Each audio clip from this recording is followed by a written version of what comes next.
Human being as a flower. Modern evidence-based psychotherapy called cognitive behavioral therapy supports the idea formulated by ancient Greek thinkers, which said that we react not to actual life events, but to our thoughts about these events.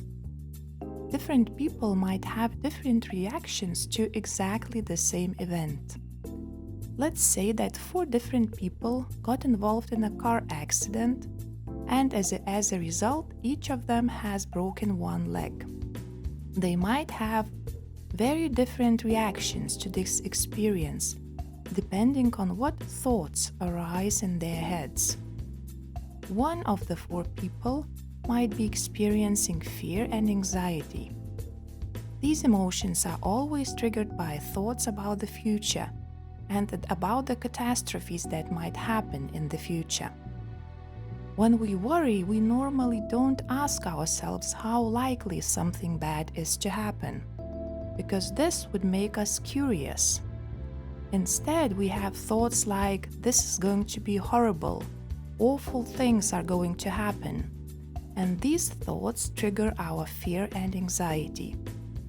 When we worry about the broken leg, we might imagine very unpleasant or scary consequences of that, such as unremitting pain, disability, or unemployment.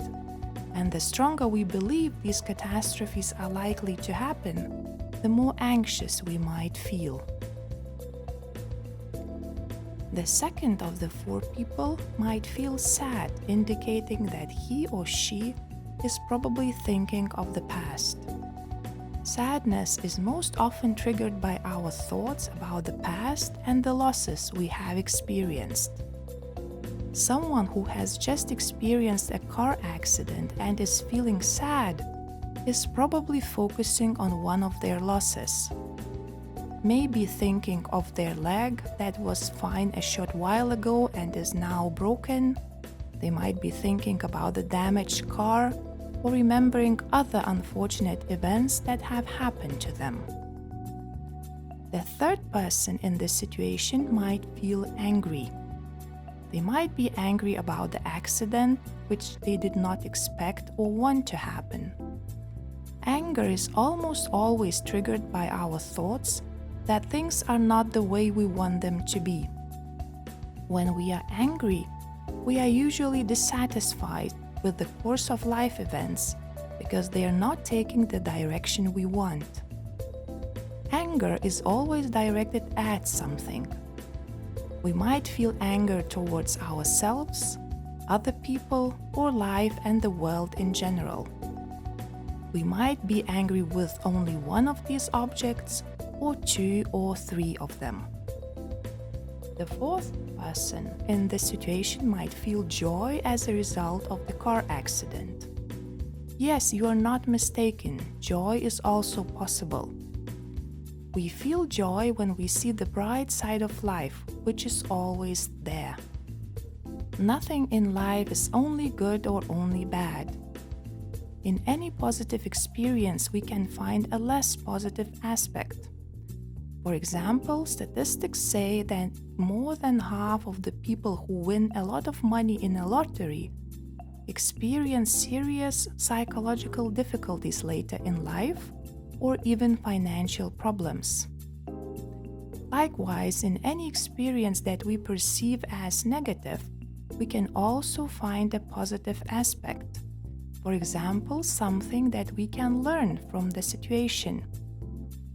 In the case of a car accident and a broken leg, the fourth person might be thinking about their head or their spine being fine and undamaged, and therefore they might be feeling joy. So we already know that our reactions to events are not determined by the events themselves, but by our thoughts about them. Why then do people have so different thoughts about the same events? Modern psychotherapy, called cognitive behavioral therapy, provides answers to this question. Our thoughts about life events depend on the following. First of all, our physical state. The more rested and in a better physical shape we are, the stronger we feel, the more we are able to react realistically, rationally, and positively to our life circumstances, and see not only problems but also opportunities. Our emotional state is also important. Research shows that when we experience a strong emotion, this emotion colors our perception of the situation we are in. If we are anxious, we are more likely to react in an anxious way to the next situation, rather than have a different emotion. If we are feeling sad, we are more likely to feel sadness when we meet the next challenge, and if we are angry, we will probably meet the next situation with anger. And if we are in a positive state of mind and feel joyful, we will probably meet even a stressful event with more calm and will be able to see brighter aspects of the situation and find more adaptive ways to cope with it. Our previous experience is also an important factor. If we have just experienced success, we are more likely to meet a new challenge in a positive way. However, if we have just experienced something that we perceived as failure, we will have less hope to be able to manage the next challenge well, and will probably have a more negative reaction towards it. Our wisdom. When we meet serious challenges or when we need to take an important decision, it is very helpful to summon our wisdom. Our wisdom consists of the following components: ability to think rationally and feel our emotions at the same time and take them into account. Ability to see the situation from the outside and to be able to alternate between different points of view and see the situation from different angles. Creativity, which means ability to generate new ideas, think independently and out of the box. Adaptivity, or ability to adapt and find solutions even in complex situations. Thinking backwards from a desired result. That is to say, the ability to ask ourselves, what outcomes would I like in this situation? And then think backwards and figure out what we need to do to reach these outcomes. Most importantly, what we need to know is that our thoughts about our life in general and the events we experience depend on our rules and beliefs. Our beliefs about ourselves, about other people, and about the world start taking shape during the first months of our life and are almost fully consolidated by the end of our childhood years. There are two most important beliefs about ourselves that have a huge influence on our lives. The first belief is about how acceptable and lovable we think we are. The roots of this belief can be found in our infancy. How lovable we feel later in life depends on how well we were taken care of as babies, on whether our mom and dad were able to react with love and warmth to our emotions, whether they were able to accept us unconditionally, and whether they were able to love us and meet our emotional needs early in life.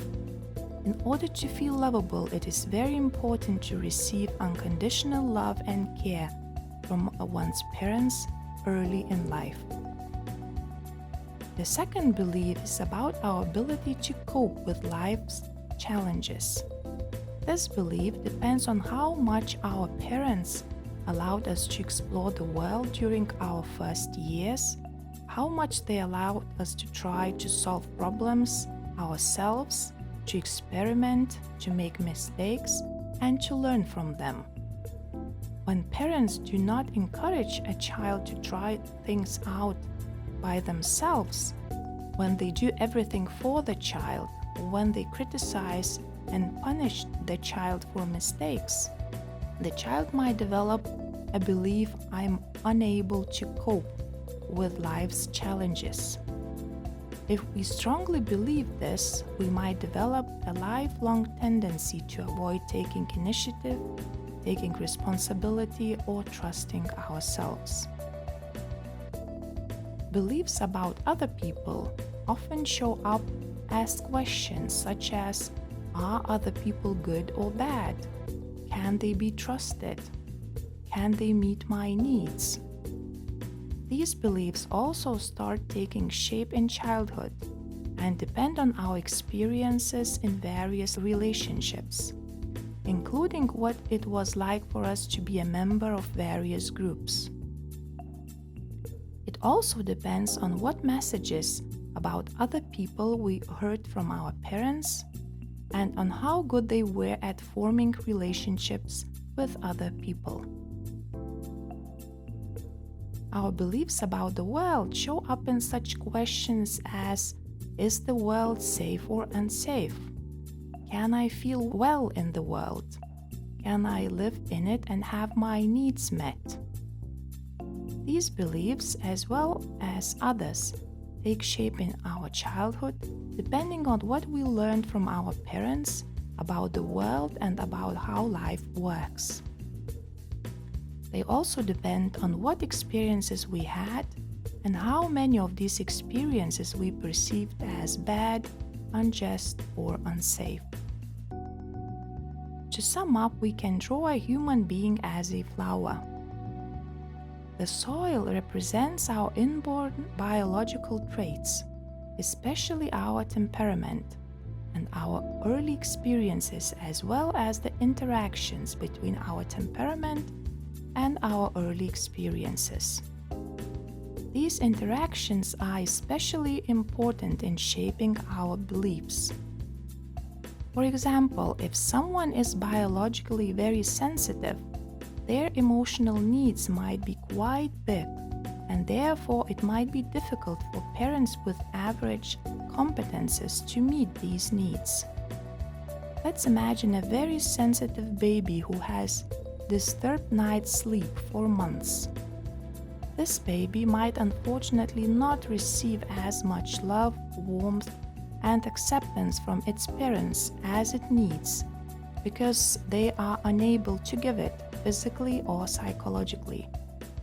Another baby with a very stable temperament might have its needs met even in a less competent family, and later in life, this baby can develop a belief, I am accepted and lovable. The more sensitive nervous system we are born with, the more positive experiences we need to have a balanced development, and the smaller negative experiences can lead to development of negative beliefs.